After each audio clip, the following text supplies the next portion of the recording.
আল্লাহ আমার রব, এই রবি আমার সব। দামে দামে তুন মনে তারি অনুভব। তোমার দুনিয়াতে আমি যেদিকে তাকাই, অথই নিয়ামতে ডুবে আছি সবাই। পাক পাখালির গানে শুনি তসবি কলরব, তসবি কলরব। আল্লাহ আমার রব, এই রবি আমার সব। আসসালামু আলাইকুম প্রিয় দর্শক, আপনারা যারা দেশে আছেন প্রবাসে, সবাইকে অনেক অনেক প্রীতি ও শুভেচ্ছা। শুরু হলো আপনাদের প্রশ্ন নিয়ে আপনাদের এই প্রিয় অনুষ্ঠান আপনার জিজ্ঞাসা। আপনাদের সাথে আছি আমি জয়নুল আবেদিন আজাদ। আর আজকে আপনাদের মনে জাগা প্রশ্নের জবাব দিচ্ছেন বিশিষ্ট আলেম ডক্টর আবু বকর মোহাম্মদ জাকারিয়া। আসসালামু আলাইকুম রহমতুল্লাহ বরকাত। প্রিয় দর্শক, চলুন তাহলে জিজ্ঞাসার জগতে। শুরুতে একটি ইমেইল, এটি পাঠিয়েছেন ইকবাল মাহমুদ জাপান থেকে। আপনি লিখেছেন, আমি আপনার জিজ্ঞাসা অনুষ্ঠানের নিয়মিত দর্শক। আপনাদের অনুষ্ঠানটা আমার খুব ভালো লাগে। ইসলামিক জীবন পদ্ধতির অনেক কিছু জানা যায়। আমার কিছু বিষয় জানার আছে। এক, বেতর নামাজের নিয়ম কি? 1, 3 না 5 রাকাত? প্রত্যেক দ্বিতীয় রাকাতে কি বসতে হবে এবং শেষ রাকাতে কি দোয়া কুনুত পড়তে হবে? 1 রাকাত পড়লেও কি দোয়া কুনুত পড়তে হবে? আমরা সাধারণত 3 রাকাত পড়ি, দ্বিতীয় রাকাতে বসে তাশাহুদ পড়ি। এই নিয়মটা কি সঠিক? নামাজের নিয়ম জানা যাবে এরকম একটা ভালো বইয়ের নাম বললে উপকৃত হব। বিসমিল্লাহ, আলহামদুলিল্লাহ, ওসসালাতু ওয়াসসালামু আলা রাসূলিল্লাহ ওয়া বা'দ। আপনি ভিতির নামাজ সম্পর্কে জানতে চেয়েছেন। ভিতির অর্থ বেজোড়। রাসূলুল্লাহ সাল্লাল্লাহু আলাইহি সাল্লাম দিনের ভিতির হিসাবে সিদ্ধান্ত দিয়েছেন যে দিনের ভিতর হচ্ছে মাগরিবের সালাহ। মাগরিবের সালাহ যদি বেজোড় 3 রাকাত হয়, দিনের সমস্ত সালাতকে বেজোড় করে দেয়। ইন্নাল্লাহ বিতরুন ইউহিব্বুল বিতরা, আল্লাহ বেজোড়, তিনি বেজোড় পছন্দ করেন। সেই জন্য দিনের নামাজের জন্য, দিনের সালাতের জন্য ভিতির হয়ে গেল। রাতের সালাতের জন্য বেজোড় করার জন্য আল্লাহ তাআলা ভিতির নামাজকে ভিতির সালাতকে অতিরিক্ত দিয়েছেন। রাসূলুল্লাহ সাল্লাল্লাহু আলাইহি সাল্লাম বলেছেন, ইন্নাল্লাহ যাদাকুম সালাতান আলা হিয়াল ভিতর, আল্লাহ তাআলা তোমাদের জন্য একটি সালাত বাড়িয়ে দিয়েছেন, সেটা হচ্ছে ভিতির। এবং বলেছেন এই সালাত ভিতির পরিত্যাগ করে কেউ যেন না ঘুমায়, সেই কথাটি রাসূলুল্লাহ সাল্লাল্লাহু আলাইহি ওয়াসাল্লাম বলেছেন। বিশেষ করে আবু হুরায়রা রাদিয়াল্লাহু আনহুকে ওসিয়ত করেছেন যে তিনি যেন ভিতির পড়ে তারপর যেন ঘুমান, গুরুত্বের সাথে সেটা দিয়েছেন। এবং বলেছেন যে এই ভিতির হচ্ছে খায়রুন লাকুম মিন, তোমাদের এত এত লাল উটের চেয়ে বেশি উত্তম। রাসূলুল্লাহ সাল্লাল্লাহু আলাইহি ওয়াসাল্লাম সেটা বলেছেন। এবং এই ভিতিরের ব্যাপারে গুরুত্ব দিয়েছেন। রাসূলুল্লাহ সাল্লাল্লাহু আলাইহি ওয়াসাল্লাম নিজেও তিনি সালাতটা আদায় করেছেন, কখনও তিনি ভিতিরের সালাত পরিত্যাগ করতেন না। সেই হিসাবে ভিতিরের সালাত একটি গুরুত্বপূর্ণ একটি সালাত। এটাকে অন্যান্য ইমামরা সুন্নতে মুআক্কাদা বলেন। ইমাম আবু হানিফা রাহমাতুল্লাহি আলাইহি বলেন যে এটা ওয়াজিব। ফরজ কেউ বলেননি, এটা ওয়াজিব বলেছেন আবু হানিফা রাহমাতুল্লাহি আলাইহি। অন্যান্য ইমামরা বলেছেন যে এটা সুন্নতে মুআক্কাদা। আসলে পরিভাষা, ওয়াজিব পরিভাষাটা অন্যান্য ইমামদের নিকট নাই বলেই তারা সুন্নতে মুআক্কাদা বলেছেন, কিন্তু এটা আসলেই গুরুত্বপূর্ণ একটি সালাত। এটা পড়া প্রত্যেকটি ইমানদারের জন্য উচিত। তো এই জন্য এটা কয় রাকাত পড়বেন, প্রশ্ন হচ্ছে সেটা কয় রাকাত পড়বেন। আসলে রাসূলুল্লাহ সাল্লাল্লাহু আলাইহি সাল্লাম বেজোড় করেছেন, এটা হলো মূল কথা। কখনো তিনি 1 রাকাতে দিয়ে বেজোড় করেছেন, কখনো 3 রাকাত, কখনো 5 রাকাত, কখনো 7, কখনো 9, এমনকি কোনো কোনো বর্ণনায় 11 রাকাত পর্যন্ত ভিতির পড়ার বর্ণনা রাসূলুল্লাহ এখানে বৈচিত্র্য আছে। এবং এই বৈচিত্র্যটা কিন্তু সৌন্দর্য ইসলামের, যে একটা মানুষ তার সময় পাইলো যে বেশি করে পড়ে আর একটু ভিতির, সময় পেল না, কম পড়লো, যখন যেটা সুযোগ পাইলো, অথবা তার বিভিন্ন সময় শেষ হয়ে যাচ্ছে, আজান দিয়ে ফেলবে, এখন আর সময় নেই, তাহাজ্জুদ বেশি পড়েছে, এখন ভিতিরটা যেন কম পড়ে, আর যদি সময় আসে আরও তাহলে ভিত্তিটা লম্বা করবে। রাসূলুল্লাহ সাল্লাল্লাহু আলাইহি ওয়াসাল্লাম এখানে বৈচিত্র্য এনেছেন। আমরা সেখানে কাউকে বাধ্য করে দেই না যে এটাই করে। ইমাম আবু হানিফা রাহমাতুল্লাহি আলাইহি তাদের মত, বা ইমাম আবু হানিফা রাহমাতুল্লাহি এবং তার অনুসারীদের মত হচ্ছে 3 রাকাত পড়ার বিষয়টি তিনি গুরুত্ব দিয়েছেন। অন্যান্য ইমামদের মধ্যে তারা বলেছেন 3 রাকাতও পড়া যাবে, তারা একটা আম রেখেছেন, বেশিরভাগ তারা এটাকে নির্ধারণ করে দেন, খোলা রেখেছেন। এখানে যে জিনিসটি দরকার সেটা হচ্ছে জানা দরকার যে আসলে এটা অফেন, কিন্তু মূলত এটা আমরা বন্ধ করার কোনো উপায় নেই। কেউ যদি কোনো 3 রাকাত পড়ে সেটাও জায়েজ, এবং কেউ 5 রাকাত পড়লেও জায়েজ, কেউ 1 রাকাত পড়লেও জায়েজ হবে। কিন্তু রাসূলুল্লাহ সাল্লাল্লাহু আলাইহি ওয়াসাল্লাম বেশিরভাগ সময়ে দেখা গেছে 1 রাকাত পড়লেও আগে 2 রাকাত নফল তার ছিল, অতিরিক্ত 2 রাকাত নফল ছিল, সালাম ফিরে শুধু 1 রাকাত পড়েছেন, সেটা সহিহ হাদিস দ্বারা প্রমাণিত হয়েছে। সুতরাং সেইভাবে পড়তে পারেন। আর যদি 3 রাকাত পড়েন, রাসূলুল্লাহ সাল্লাল্লাহু আলাইহি ওয়াসাল্লাম থেকে দ্বিতীয় বসাটা, বিশেষ করে প্রথম রাকাত দ্বিতীয় রাকাতে যে বসাটা, এটা সহিহ সনদ দ্বারা সাব্যস্ত হয়নি, কিন্তু দুর্বল বর্ণনা এসেছে। কিছু কিছু দুর্বল বর্ণনা এসেছে, বিশেষ বাইহাকি 3 রাকাত পড়লে 2 রাকাতের পরে বৈঠকটা হবে না, বৈঠকটা হবে না, বৈঠকটা বাদ দিয়ে উঠবেন। তো বিশুদ্ধ বর্ণনা মতে বৈঠক বাদ দিয়ে উঠে ধারাবাহিকভাবে 3 রাকাত পড়ে যাবেন। প্রথম রাকাতও দাঁড়িয়ে যাবেন, দ্বিতীয় রাকাতও দাঁড়াবেন, তৃতীয় রাকাতে শুধু বসবেন। এটা হচ্ছে 3 রাকাত পড়লে সুন্নাত। আর 5 রাকাত 5 রাকাত 7 রাকাত এগুলিতেও কিন্তু একই পর পর অনেকগুলো, এগুলি একই নিয়ম। শেষ বৈঠকে শুধু বসবেন, মানে শেষটায় শুধুমাত্র বসবেন। আর দোয়া কুনুত কখন পড়বেন? যেখানে শুধু সালাম নাই, অর্থাৎ যেটাতে আপনি সালাম দিবেন না সেটাতে বসবেন না, সেখানে দাঁড়িয়ে যাবেন, শুধু শেষ রাকাতে বসবেন। আর দোয়া কুনুতের মাসআলাটা হচ্ছে, দোয়া কুনুত রাসূলুল্লাহ সাল্লাল্লাহু আলাইহি ওয়াসাল্লাম কখনো রুকুর আগে করেছেন, কখনো রুকুর পরে করেছেন, দুইটাই জায়েজ আছে। আপনি রুকুর আগেও করতে পারেন, পরেও করতে পারেন, এটা বৈচিত্র্য। আলহামদুলিল্লাহ এই দিনের মধ্যে ওয়াসাত আছে, প্রশস্তিতে আছে, এখানে কোনো সমস্যা নেই। সেটা বোঝানোর জন্য যখন ইচ্ছা আপনি সেই দোয়াটা করতে পারেন। মনে রাখবেন একটি কথা, সেটা হচ্ছে দোয়া কুনুত রাসূলুল্লাহ সাল্লাল্লাহু আলাইহি ওয়াসাল্লাম তিনি সবসময় করেছেন এমন কোনো বিশুদ্ধ হাদিস পাওয়া যায় না। সেজন্য আমরা বলি দোয়া কুনুত করাটা সুযোগ, এটা এই দোয়া করাটা সুযোগ, এই সুযোগ যেন আমরা হারিয়ে না ফেলি। সুযোগ পাইলে আল্লাহর কাছে দোয়া করা একটা বিরাট যদি দোয়া কুনুত কোনো কারণ না করেন তবু তো নামাজ হয়ে যাবে, তবু তার ভিতর হয়ে যাবে, কারণ ভিতরে বেজোড় হয়ে যাবে, কোনো সমস্যা নেই। ভিতরে তো বেজোড়, তার ভিতর নামাজটা ভিতরে সালাত হয়ে যাবে, কোনো সমস্যা হবে না। এই জন্য দোয়ায় কুনুতটা বাধ্যতামূলক, যেটা না পারি না দেখে আমরা ভিতর পড়বো না, এমন যেন টেন্ডেন্সি আমাদের কাজ না করে। আমরা জানলে পড়বো, না জানলে তো আমাদের সওয়াব হবে, ফজিলত হবে। এমন একটা সুযোগ নামাজের ভিতরে দোয়া করলে আল্লাহ তাআলা আকবার ইলাইহি ওয়াজহি করাই উচিত। আরেকটি হচ্ছে যদি দোয়ায় কুনুত না পারি, দোয়ায় কুনুত বিখ্যাত দোয়ায় কুনুত দুটি, একটি হচ্ছে আল্লাহুম্মা হদিনা ফিমান হাদাইত ওয়া আফিনা ফিমান আফাইত, এই বিখ্যাত দোয়াটা। আরেকটি দোয়া হচ্ছে আল্লাহুম্মা ইন্না নাস্তাঈনুকা ওয়া নাস্তাগফিরুকা, এটা আমাদের দেশে বেশি প্রচলিত হয়েছে। এই দুইটাই কিন্তু রাসূলুল্লাহ সাল্লাল্লাহু আলাইহি ওয়াসাল্লাম হাদিস দ্বারা সাব্যস্ত। এই দুটি পারি না বলে দোয়ায় কুনুত পড়বো না, এটা কিন্তু ঠিক না। দোয়াই ভিতর পড়বো না, ভিতরের দোয়া করবো না, এটাও ঠিক না। আপনি দোয়া কুনুতে যে কোনো দোয়া করতে পারেন, কোরআনের দোয়া অন্যগুলি পড়তে পারবেন, রব্বানা আতিনা ফিদ দুনিয়া পড়তে পারবেন, রব্বানা যালামনা আনফুসানা এটাও পড়তে পারবেন। এগুলি যে কোনো দোয়াই আপনি দোয়া কুনুতে করতে পারবেন। এমনকি খায়রায়েদ দুনিয়া ওয়াল আখিরা, আপনার সন্তানের ভালো কিছু চেয়ে দোয়া করবেন, রব্বানা হাব লানা, শুধু একটি বা দুটি নয়, একটি বা দুটি নয়, ওই দুইটা করা উত্তম, যেহেতু এটা হাদিস দ্বারা প্রমাণিত হয়েছে। এর বাইরে যত রকমের দোয়া আছে সবই আপনি করতে পারবেন। এই জন্য দোয়া একসাথে কি একাধিক কুনুত পড়া যাবে? একাধিক দোয়া পড়া যাবে। এই জায়গাতে দোয়ার ক্ষেত্রে আপনি বেশি করে দোয়া করতে পারবেন। এমনকি আপনি যদি কোনো আধা ঘন্টা লাগেও দোয়া কুনুত পড়েন আল্লাহর কাছে, দোয়ার সুযোগ এটা, নামাজের সালাতের ভিতরে দোয়া করা একটা বিরাট সুযোগ। এই সুযোগটা আমরা যেন কখনো হেলায় না হারাই, এটা যেন ভালো করে কাজে লাগাই। আল্লাহ আমাদের বুঝার তৌফিক দান করুন। জাপান থেকে আমাদের ভাই ইকবাল মাহমুদ এখানে আরেকটি বিষয় জানতে চেয়েছেন, একটি ভালো বই নামাজের।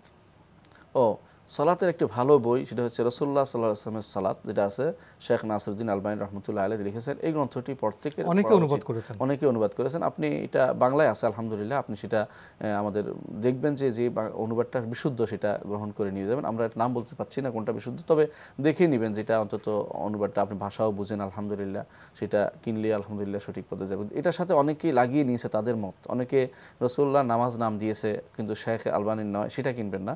শেখ আলবানী হলো আপনার শেখ নাসিরউদ্দিন আলবানী, সেই গ্রন্থটার অনুবাদ যেটা আছে সেটা আপনি নেবেন। জি ভাই ইকবাল মাহমুদ, আপনি সবশেষে লিখেছেন, কেউ যদি আমাদেরকে বা আমরা যদি অন্যদেরকে জন্মদিন অথবা বিবাহ বার্ষিকীতে শুভেচ্ছা জানাই মেসেজ দিয়ে, যেমন হ্যাপি বার্থডে বা হ্যাপি অ্যানিভার্সারি, এটা কি করা যাবে?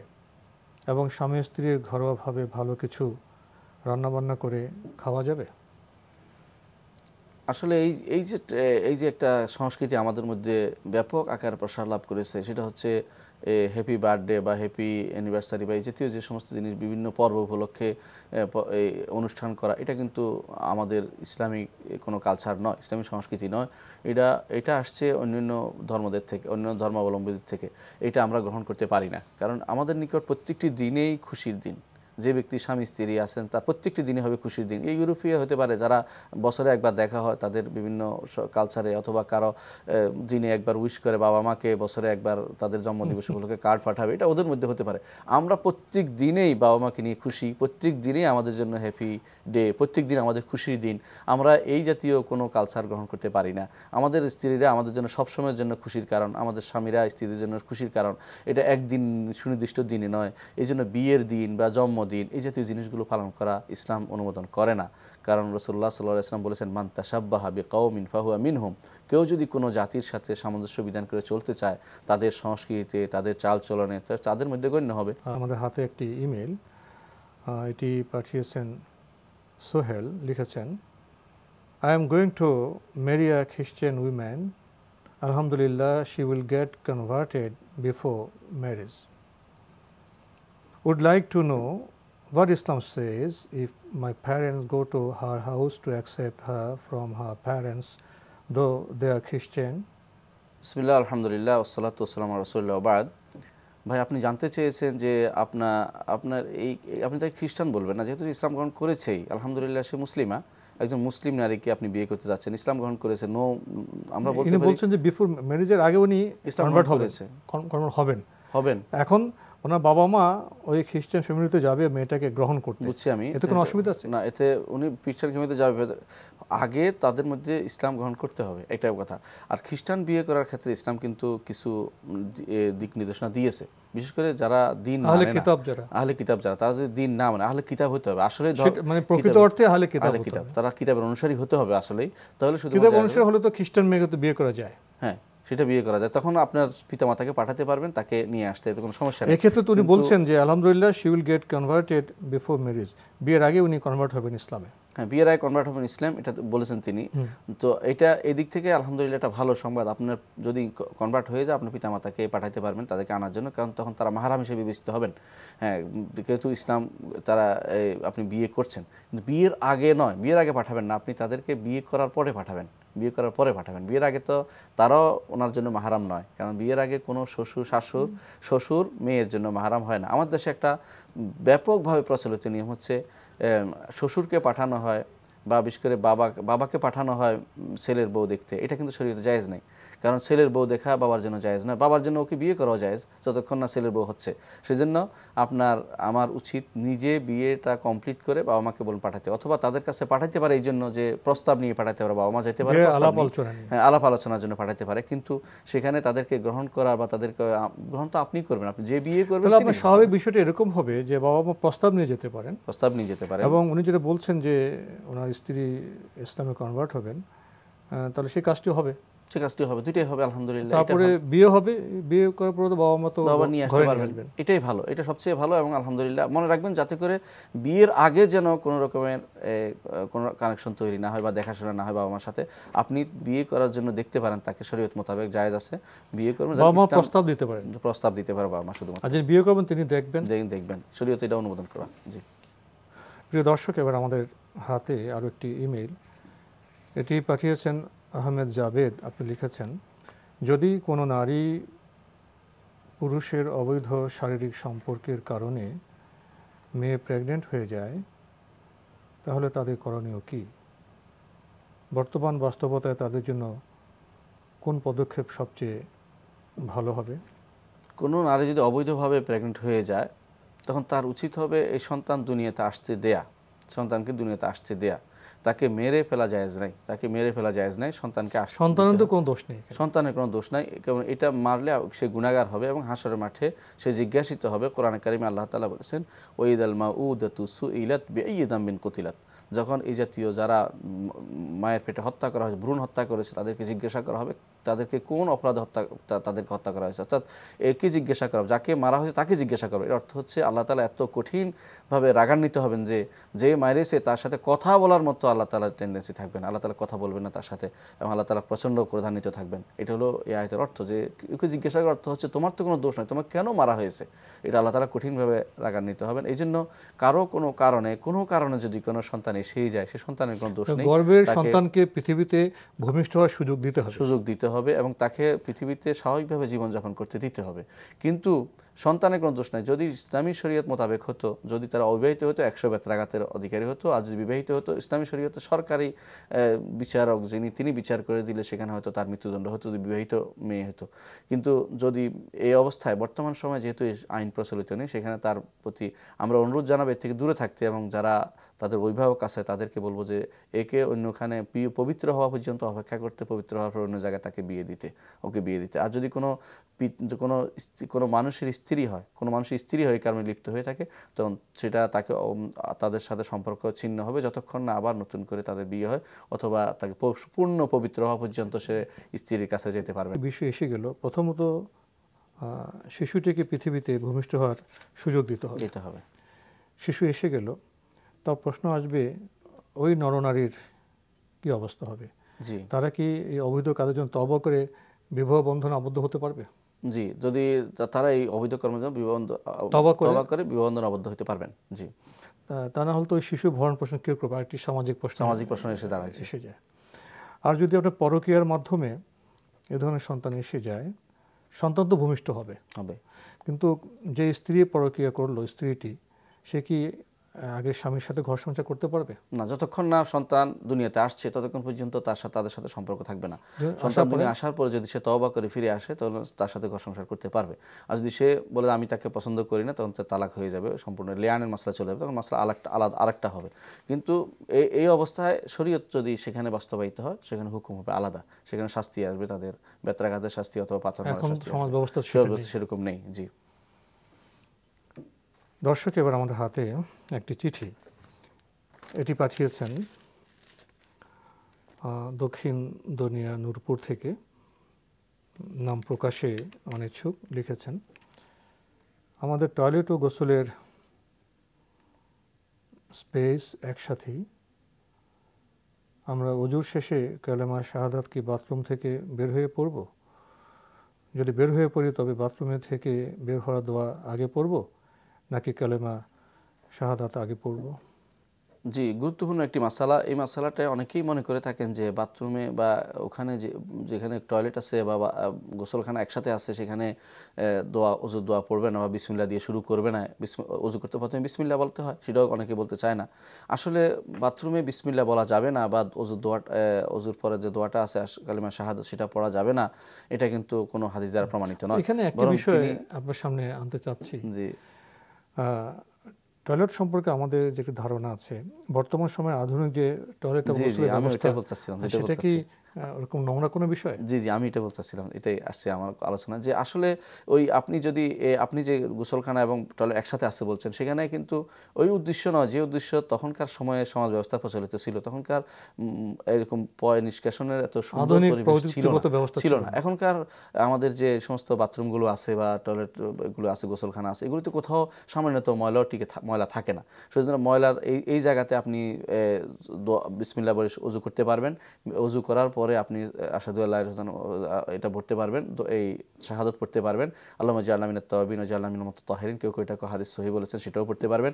আর এমনকি এখানে আপনি এর জন্য আপনি কোনো দ্বিধাবোধ করবেন না, কারণ এটা পড়তে পারবেন, জায়েজ এটা। আর কোনো অসওয়াসা করবেন না, কারণ এখানে কিছুই থাকে না। আলহামদুলিল্লাহ আমাদের বর্তমান যদি সেটা পরিচ্ছন্ন রাখা, আর বিশেষ করে আলহামদুলিল্লাহ এখন পরিচ্ছন্ন আলহামদুলিল্লাহ অনেকেই শিখছে, সভ্যতা এখন অনেক দূরে এগিয়ে গেছে আলহামদুলিল্লাহ। বের হওয়ার সময় দোয়াটা যখন বের হবেন তখন করবেন, সেটা হচ্ছে বিশেষ করে যদি বাথরুম সারা হয়, বের হওয়ার সময় দোয়া আছে নির্ধারিত, আর বাথরুম যদি সারা না হয় সেখানে আর কোনো দোয়া নেই, ওযুর জন্য বাইরে হওয়ার সময় কোনো দোয়া নেই, সেটা আমাদের জানা আছে আলহামদুলিল্লাহ। জি, তো আজকে আমাদের এখানে শেষ করতে হচ্ছে, আপনাকে অনেক ধন্যবাদ। জাযাকাল্লাহু খাইরান। ভাই, আমরা তো পবিত্রতা প্রসঙ্গে সচেতন হতে চাই, কিছু কথা আমরা বলে থাকি, শারীরিক পবিত্রতা প্রয়োজন, মানসিক পবিত্রতা প্রয়োজন, আত্মিক পবিত্রতা প্রয়োজন। আমরা যখন শারীরিক, মানসিক এবং আত্মিকভাবে পবিত্র হব, তখনই বোধহয় আমরা পূর্ণাঙ্গ মানুষ হতে পারব। আসুন এসব বিষয়ে আমরা আরও সচেতন হই সতর্ক।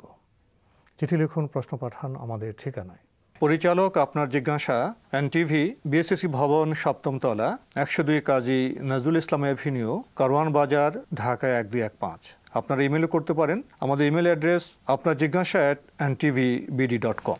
প্রিয় দর্শক, আপনারা আমাদের অনুষ্ঠানে এনটিভি অনলাইনেও দেখতে পারবেন, ভিজিট করুন www.ntvbd.com। দর্শক, আপনারা সবাই নিরাপদে থাকুন শান্তিতে।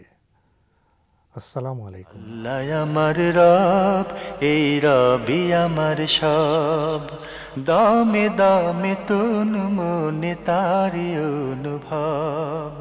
তোমার দুনিয়াতে আমি যেদিকে তাকাই, অথই নিয়ামতে ডুবে আছি সবাই।